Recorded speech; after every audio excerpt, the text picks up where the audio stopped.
என்னம்மா இது சாரி எல்லாம் பார்த்துட்டு இருக்கீங்க? ഇത് എന്നാ പഴയ സാരിയാ? ആ കുറച്ച് പഴയതാ, എന്നാലും 1-2 തവണയൊക്കെ ഉടുത്തിട്ടുള്ളൂ. പടവലത്തും കുറേ ഇരിപ്പുണ്ട്. പിന്നെ ഞാനിത് നിനക്ക് തന്നാ നീ ഉടുക്കുവോ? என்கிட்ட நிறைய சாரி இருக்கே அம்மா, ஆனாலும் நீங்க கொடுத்தா நான் போடுவேன். அது எதனால தெரியுமா? നിനക്ക് സാരി നന്നായിട്ട് ഉടുക്കാൻ അറിയാം, അതുകൊണ്ട് നീ ഉടുക്കും. அதில்ல, எனக்கு நீங்கன்னா அவ்வளோ பிடிக்கும், அதனால. உங்க சாரி போடும்போது ஒரு பெருமை, அதே மாதிரி ஞாபகம் வரும். അപ്പൊ ഞാൻ തരുന്ന സാരി ഉടുത്തെങ്കിൽ മാത്രമേ നിനക്ക് എന്നെ ഓർമ്മ വരത്തുള്ളൂ? ஐயோ அப்படி இல்லம்மா, எப்பவுமே உங்களை ஞாபகத்துல இருக்கும். மறப்பேனா? കനകം. அம்மா, நீங்க எனக்கு நிஜமா அம்மா மாதிரி. எனக்கு அம்மா இல்ல.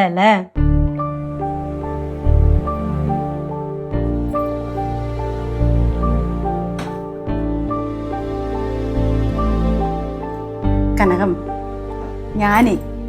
ഞാൻ അങ്ങ് പടവലത്ത് പോകുമ്പം നീ എൻ്റെ കൂടെ അങ്ങ് വാ. നിനക്ക് അവിടെ നിൽക്കാമല്ലോ. എൻ്റെ കണ്ണടഞ്ഞാലും നിന്നോട് അവിടെ നിന്ന് ആരും ഇറങ്ങിപ്പോകാൻ പറയത്തില്ല. നിനക്ക് അവിടെ തന്നെ നിൽക്കാം. പിന്നെ മറ്റുള്ളവരുടെ കാര്യങ്ങളൊക്കെ ഇങ്ങനെ ശ്രദ്ധിക്കുന്നതിൻ്റെ ഇടയ്ക്ക് നിന്റെ കാര്യം നീ മറന്നു പോകരുത്. നീ ബാക്കിയുള്ളവരുടെ കാര്യം എല്ലാം നീ നല്ലപോലെ നോക്കുന്നുണ്ട്. പക്ഷേ അക്കൂട്ടത്തിൽ നിന്റെ ആരോഗ്യം കൂടെ നീ ശ്രദ്ധിക്കണം.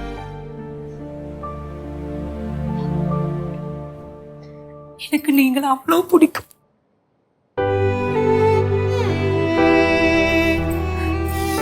எனக்கு கண்டிப்பா இங்க இருந்து போக முடியும்னு തോന്നലാം. പോവണ്ട, നിന്നോട് ആര് പറഞ്ഞു പോണോന്ന്? ആരും പറയത്തില്ല നിന്നോട് പോവാൻ.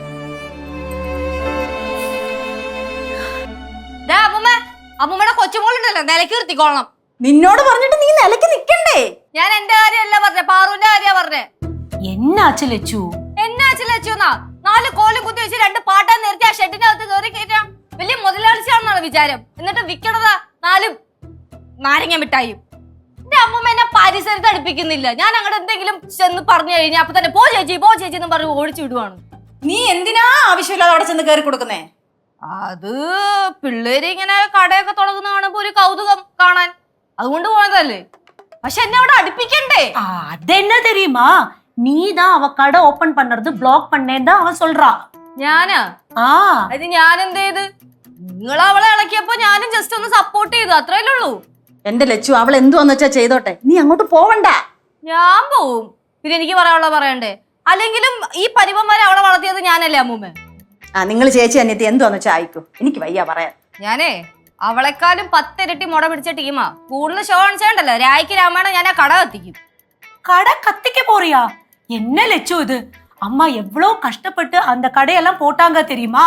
ആ സെന്റിമെന്റ്സ് ഒന്നും ഞാൻ നോക്കൂല. നീ ഒന്ന് കത്തിച്ചു നോക്ക്. അവള് നിന്നെ കത്തിക്കും. അതെനിക്കറിയാം. അവള് ചിലപ്പോ അതും ചെയ്യും, അതിനപ്പുറവും ചെയ്യും. അമ്മൂമ്മ കുറച്ചും കൂടെ അങ്ങ് സപ്പോർട്ട് ചെയ്യട്ടോ. അതും ഇപ്പൊ എന്റെ കുഴപ്പമായി.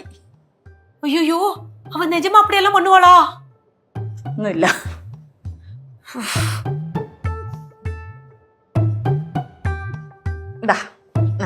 നീ വെച്ച. தேங்க்யூ அம்மா.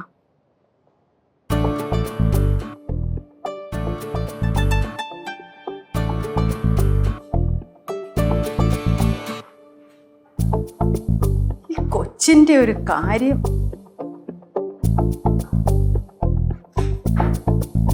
ലച്ചു, എടി ആ കൊച്ചു കടയിൽ കയറിയിരിക്കുവാ, ഭക്ഷണം കഴിക്കാൻ വരുന്നില്ല. ഇനി തൊട്ട് അവളുടെ ഊണും ഉറക്കമൊക്കെ കടയിൽ തന്നെ ആയിരിക്കും. ഇതിപ്പോ ഈ കട ഇട്ട് കൊടുത്തത് തലവേദനയായെന്നാ തോന്നുന്നത്. അത് സത്യമല്ലേ? എല്ലാം സഹിക്കാം, പക്ഷെ അവളുടെ ജാടയാണ് സഹിക്കാൻ പറ്റാത്ത. നിന്റെ അല്ലേ അനിയത്തി, ജാട കാണിച്ചില്ലെങ്കിലേ അത്ഭുതമുള്ളൂ. അതിലും നല്ലത് അമ്മൂമ്മയുടെ കൊച്ചുമോളെന്ന് പറയണതല്ലേ. എല്ലാത്തിന്റെ നാക്കിന് 1 മുഴം നീളവാ. ഭവാനി അമ്മയുടെ അല്ലേ കൊച്ചുമക്കള്? ആണല്ലേ? പണ്ടെല്ലാരും പറയുമായിരുന്നു ലച്ചുവിന്റെ നാക്കെന്ന്.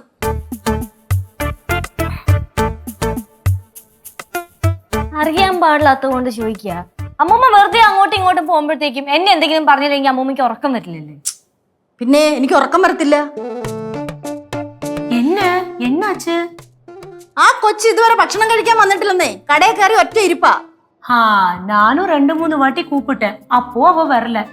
എന്നിട്ട് ഒന്ന് சொன்னா, ஏதோ பிசினஸ் பண்றவங்களெல்லாம் கரெக்ட் டைம்ல வந்து சாப்பிட மாட்டாங்கன்னு. ആണല്ലേ? ആ കട കെട്ടിയത് ഞാനാണെങ്കിലേ അത് പൊളിച്ചു കളയാനും എനിക്കറിയാം. ஐயோ அது வேண்டாமா, அவளுக்கு இப்போ அந்த கடை தான் உசுரு. എന്റെ ദൈവമേ, കച്ചവടം എന്ന് പറയുമ്പോ ഇത്രയും ടെൻഷനൊന്നും ഞാൻ വിചാരിച്ചില്ല. എടോ, കറക്റ്റ് സമയത്ത് ഭക്ഷണം കഴിച്ചില്ലെങ്കിൽ വയറുവേദന എടുക്കുമെന്ന് അറിയാൻ പാടില്ലേ? അതറിയാം, അതുകൊണ്ടല്ലേ വന്നത്. കനേണ്ടി വിശക്കുന്നു. அப்படின்னா நான் உனக்கு ஊன் எடுக்கிறேன். സമയം തെറ്റിട്ട് ഊണയച്ചാ ശരിയാവില്ല. അതുകൊണ്ട് വേറെ എന്തെങ്കിലും ഉണ്ടോ? വേറെ അടുപ്പത്ത് ബീഫും പൊറോട്ട ഇരിപ്പുണ്ട്. ബീഫും പൊറോട്ടയും ചേച്ചി തന്നെ കഴിച്ചോട്ടെ. ആന്റി വേറെ എന്തെങ്കിലും ഉണ്ടോ? பாரு, காலையிலത്തെ ദോശയും സാമ്പാറും இருக்கு, അത് എടുക്കവാ? അതെടുക്ക്. ഇത് വേറൊന്നും അല്ല അമ്മൂമ്മേ, ചോറ് കഴിക്കാതിരിക്കാനുള്ള പരിപാടി. കുടുംബങ്ങളിൽ കൂട്ടുകൂടിയ 10 വർഷങ്ങൾ.